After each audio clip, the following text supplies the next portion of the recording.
নমস্কার দর্শক, আজকে একটু একো হতে পারে কারণ আমার ঘরটা পুরোপুরি কমপ্লিট হয়নি, সাউন্ড প্রুফ হয়নি, সেই কাজটা এখনো চলছে। আজকে এত বৃষ্টি হচ্ছে সেই কারণে কোনো মিস্ত্রি আসতে পারেনি, পুরো জল জমে গেছে।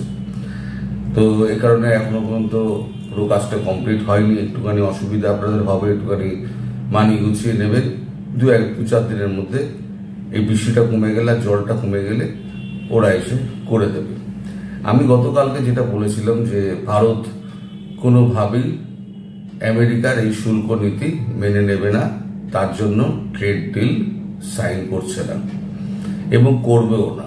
পীযূষ গোয়েল পরিষ্কার বলে দিয়েছেন যে দরকারে আমরা ট্রেড ডিল করব না, তুমি তোমার পথ দেখে নাও, ভারতবর্ষের পথ দেখে নেবে। আমি বলেছিলাম ট্রাম্পকে থুতু চাটতেই হবে। আলটিমেটলি ট্রাম্পকে নিচু হতে হয়েছে। ট্রাম্প তো এখন পৃথিবীর সমস্ত মানুষকে নাস্তানাবুদ করে ছেড়ে দেন। তিনি যখন তখন যাকে তাকে অপমান করেন, তিনি হেয় প্রতিপন্ন করেন। তার স্বভাবটাই হচ্ছে এরকম একটু পাগলাটে ধরনের। তিনি সকালে কি বলেন, বিকেলে কি বলেন, তার কোনো ঠিক ঠিকানা থাকে না। তো এখন এই ভারতের চাপের মুখে পড়ে, ভারত একটা এত বড় দেশ, তাকে মেনটেন করা, মানে তাকে কন্ট্রোলে রাখা, মেনটেন বলবো না, কন্ট্রোলে রাখা, সেটা তো হচ্ছে একটা অসাধ্য ব্যাপার। তা 140-145 কোটি লোকের দেশকে উপেক্ষা করবে, সেটাও আমেরিকা পারছে না। তার তো অনেক রকম অসুবিধা রয়েছে।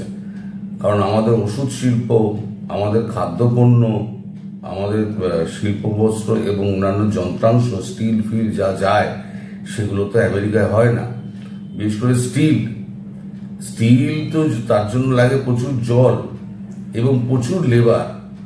আমেরিকায় সেই লেবার দিয়ে সেই জল তুলে এনে বা সমুদ্রের ধারে গিয়ে করা একটা প্ল্যান্ট, সেখানে লেবারদের যা কস্ট, সেই কস্ট দিয়ে মানে করতে গেলে আমেরিকা মরে যাবে। ফলে আমেরিকার একমাত্র উপায় হচ্ছে চীন এবং ভারতবর্ষ থেকে প্রচুর পরিমাণে স্টিল আমদানি করা। কিন্তু সেই স্টিল যদি ট্রেড ডিল না হয় তাহলে স্টিলও হবে না, কিছুই যাবে না। এখন শেষ পর্যন্ত ভারতবর্ষের চাপের কাছে নথি স্বীকার করেছে ট্রাম্প। একটা খবর বেরিয়েছে, শুল্কের ভয়ে না ঝুঁকেই বাজিমাত ভারতের, আমেরিকার সাথে সম্পন্ন হলো মিনি ট্রেড ডিল। ভারত মার্কিন চুক্তির আওতায় একাধিক সেক্টরে স্বস্তি পেতে পারে।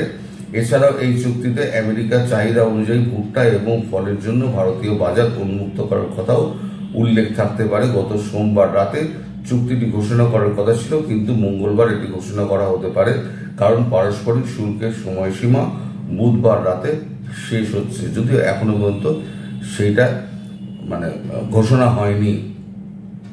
তবে বলছে ঘোষণাটা কয়েক ঘন্টার মধ্যেই হওয়ার কথা। বলছে সামগ্রিকভাবে এই সাফল্যকে দুই দেশের মধ্যে দীর্ঘমেয়াদী বাণিজ্য উত্তেজনা নিরসনের দিকে একটি ইতিবাচক পদক্ষেপ হিসেবে দেখা হচ্ছে।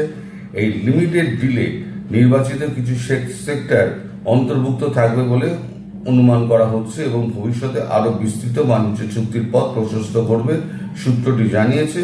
এই চুক্তিটি সম্পর্কে কয়েক ঘন্টার মধ্যে মার্কিন প্রেসিডেন্ট ডোনাল্ড ট্রাম্প ঘোষণা করতে পারেন। মুশকিলটা হচ্ছে ভারতবর্ষের কাছে যে দুটো সেক্টর চেয়েছিল আমেরিকা, চাপ দিচ্ছিল, একটা হচ্ছে এগ্রিকালচার, একটা হচ্ছে ডেয়ারি প্রোডাক্ট।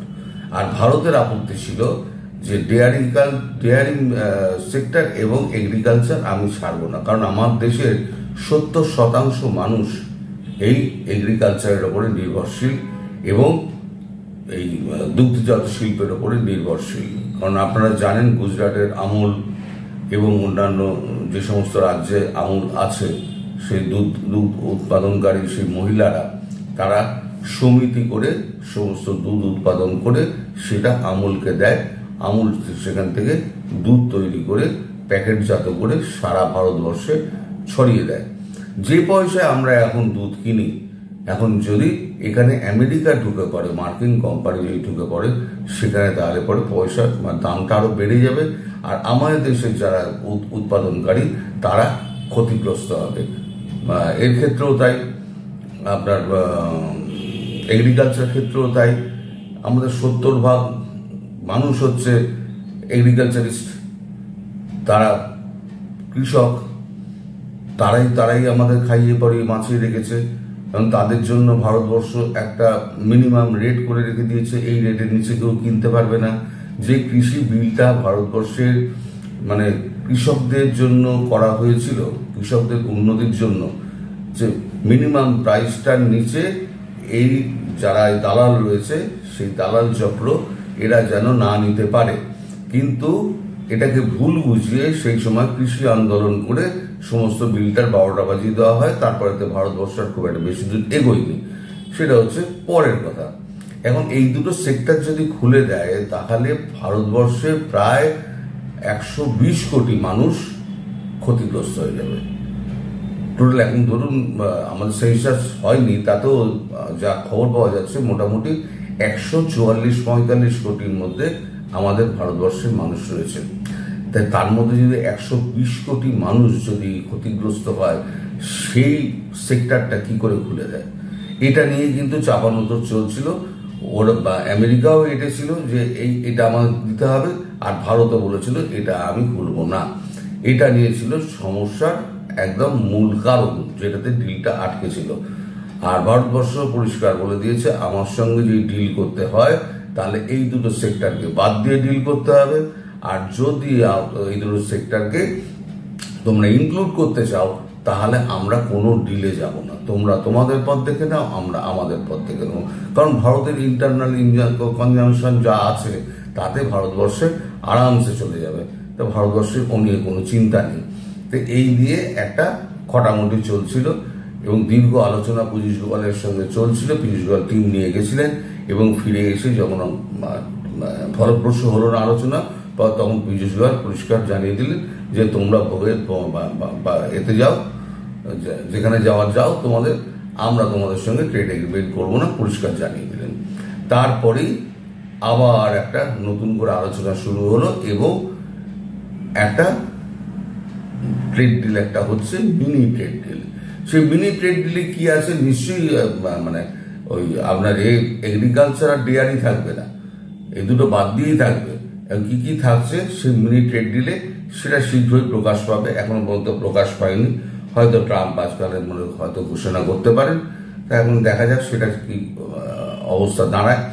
তো এখন ব্যাপারটা হচ্ছে, যদি ভারতবর্ষ যদি চেপে থাকে, যদি নিজের অবস্থান একেবারে দৃঢ় করে রাখে, তাহলে পৃথিবীর কোনো শক্তি কিন্তু ভারতবর্ষের কাছে পার পাবে না, ভারতবর্ষকে এড়িয়ে যেতে পারবে না। এখন ভারতবর্ষ এতটাই শক্তিশালী, এবং বিশেষ করে পাকিস্তান যুদ্ধের পর সারা পৃথিবী বুঝে গেছে ভারতবর্ষের অর্থনৈতিক শক্তি এবং সামরিক শক্তি। আমি যেটা বলছিলাম যে আজকে যদি বাংলাদেশের সঙ্গে ভারতের সুসম্পর্ক থাকতো, যদি ভারতবর্ষের ছাতাটা মাথার উপরে থাকতো, তাহলে কি এইভাবে ট্রাম্প বাংলাদেশকে নাকানি চোবানি খাওয়াতে পারতেন? তিনি জানেন যে ভারতবর্ষের হাত এখন আর বাংলাদেশের মাথায় নেই, সুতরাং ভারতবর্ষের মাথায় ডান্ডা মারো, এই বাংলাদেশের মাথায় ডান্ডাটি মারো। এবং সেটা হচ্ছে বাংলাদেশ আর ভারতের মধ্যে একটা গন্ডগোল, সেটা আভ্যন্তরীণ গন্ডগোল। আওয়ামী লীগ ছাড়া ভারতবর্ষ কাউকে বিশ্বাস করে না, এটা একেবারে ঘোষিত নীতি। কারণ বিএনপি যখন এসেছিল, বিএনপি 10 ট্রাক অস্ত্র পাঠিয়েছিল ভারতবর্ষে, সেই 10 ট্রাক অস্ত্র ধরা পড়েছিল, এবং বাংলাদেশকে স্বীকার করতে হয়েছিল পরেশ বড়ুয়ার নেতৃত্বে এই 10 ট্রাক অস্ত্র বাংলাদেশে ভারতবর্ষে পাচার করার চেষ্টা করা হচ্ছিল, নর্থ ইস্টকে মানে এই করার জন্য, মানে অস্থির করার জন্য। সেই বিএনপিকে পছন্দ করবে না, ইউনুসকে পছন্দ করার কোনো কারণই নেই। আর জামাতের বিরোধী তো ভারতবর্ষ বরাবরই, কারণ ভারতবর্ষ সন্ত্রাসের বিরোধী। আর যেগুলো এনসিপি আছে সেগুলো সব হচ্ছে জামাতের বাচ্চা, তাদেরকে সব করার কিছু নেই, রেওয়াত করার কিছু নেই। ফলে ভারতবর্ষ আওয়ামী লীগ ছাড়া কাউকে বিশ্বাস করে না।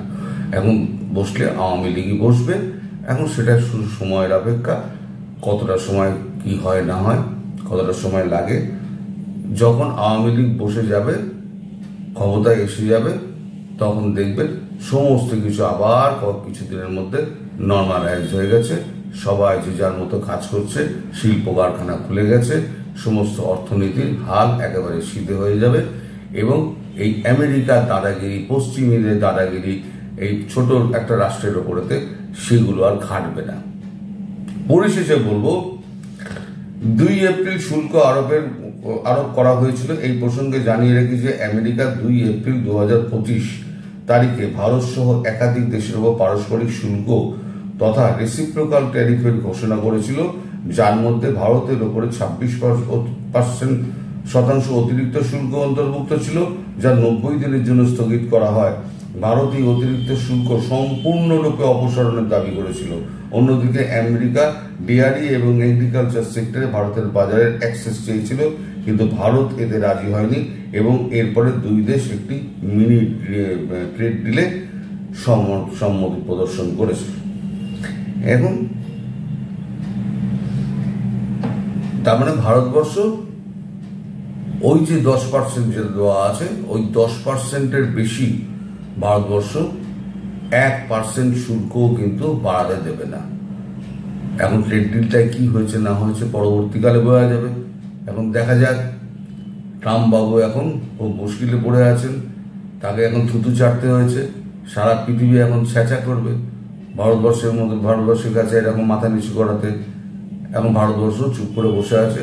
এই যে মোদিজিকে এই পিঠ চাপড়ে দিয়ে সারা পৃথিবীর সামনে মোদিজিকে পিঠে চাকু মারা, তার প্রতিশোধটা মোদিজিকে হাসতে হাসতে নিয়ে নিয়েছেন। মোদিজি খুব কূটনীতিটা ভালো বোঝেন, তো একদম হাসতে হাসতে পিঠে চাকুটা মেরে দিয়েছেন। মেরে দিয়ে তিনি বলেছেন, যা জনসমক্ষে তোকে একেবারে ন্যাংটা করে ছেড়ে দিলাম, এবার তুই যেখানে যাবি যা। সবাই ভালো থাকবেন দর্শক, সুস্থ থাকবেন এবং সাবধানে থাকবেন। নমস্কার।